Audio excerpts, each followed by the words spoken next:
कोकणाला कोल्हापूरशी जोडणाऱ्या अणुस्कुरा घाटामध्ये रात्री दरड कोसळलेली आहे। अणुस्कुरा घाटातील वाहतूक अजूनही ठप्प आहे।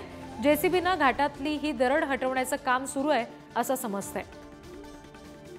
पावसाची नुकताच सुरुवात झाली आणि अशातच दरड कोसळल्याची घटना ही घडलेली आहे रत्नागिरीमध्ये।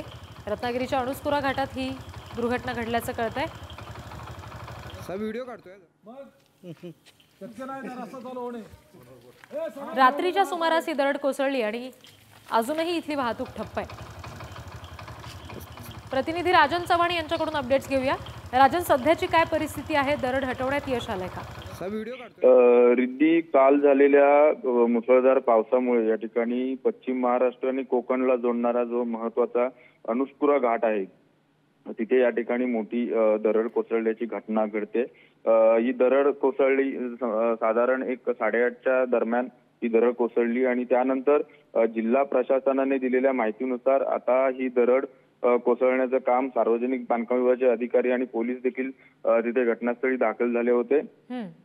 आता आलेल्या माहितीनुसार ही दरड कोसळण्यासाठी जवळपास मोठी या ठिकाणी मशीन, पोकलँड मशीन या ठिकाणी बोलवली गेली आणि त्या माध्यमातून ही दरड कोसळली जी फोडली जाते।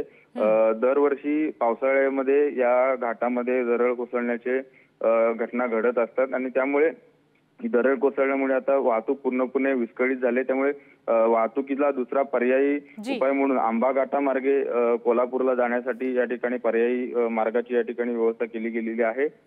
जोपर्यंत दरड या ठिकाणी पूर्णपणे फोडून पूर्ण मोकळी होत नाही तोपर्यंत वाहतूक या ठिकाणी पूर्णपणे सुरळीत होणार नाही अशी या ठिकाणी जिल्हा प्रशासनाकडून माहिती मिळते। अगदी राजन, धन्यवाद दिलेल्या सगळ्या तपशिलांसाठी।